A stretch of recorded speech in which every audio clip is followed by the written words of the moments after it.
Live from the CBS Broadcast Center in Philadelphia, this is CBS 3 Eyewitness News at 11. It's 11 o'clock and still very hot and steamy outside. The entire Delaware Lehigh Valley remain in the grip of a dangerous heat wave. It's day 6 and tomorrow shaping up to be even hotter. Actually, they should put more of these buses on every corner because I would like that. Some people boarded buses to nowhere.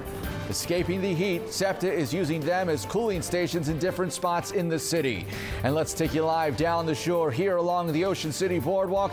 It was blazing hot on the boards today, a bit more pleasant this evening with an ocean breeze. Good evening, I'm Joe Holden alongside meteorologist Tommy Souza. Temperatures tomorrow could hit breaking record territory. Let's start off with next weather. Here's meteorologist Tommy Souza. Yeah, you know, Joe, it was blazing hot. On the boards, 90s. We had to be toes in the water to get anything below that today. Yeah, I thought the boards would be busier tonight, but I think it's still very hot down there. Taking cover. They are. They're preparing for tomorrow. All right, no joking. This is pretty serious weather that we are talking about. The highs today, check it out. 98 degrees in Philadelphia, 95 in Allentown, 97 in Reading, 98 in Trenton, Atlantic City, and down the shore in Wildwood, 96 degrees. There was very little relief, and it felt like triple digits today.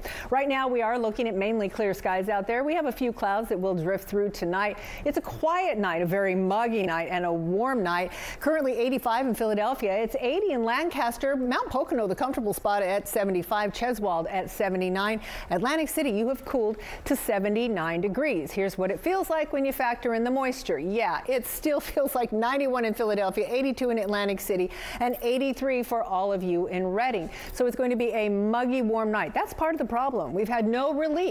Temperatures at night are warm. Temperatures are very hot during the day. Tonight, 80 degrees. It'll likely feel like the low to mid 80s all night. It'll be partly cloudy and very muggy and warm.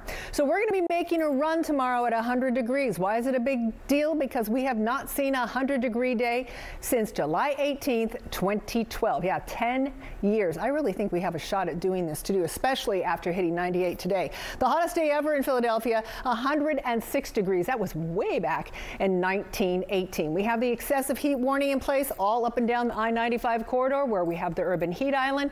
So from Trenton through Philadelphia to Wilmington and either side of the I-95, that is where the most dangerous heat will be. That said, everybody is under a heat advisory other than that area that's in the extreme heat warning.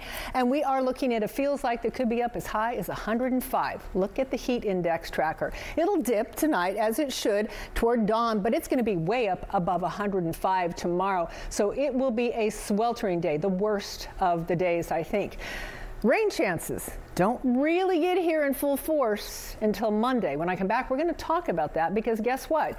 It's going to bring severe weather with it to break our heat wave. Joe? Tommy, thank you so much. So in the meantime, the city has opened more cooling centers to get a break from the sun. And for those dealing with heat and limited resources to cool down, Eyewitness News reporter Ryan Hughes has more on the ways people are beating the heat.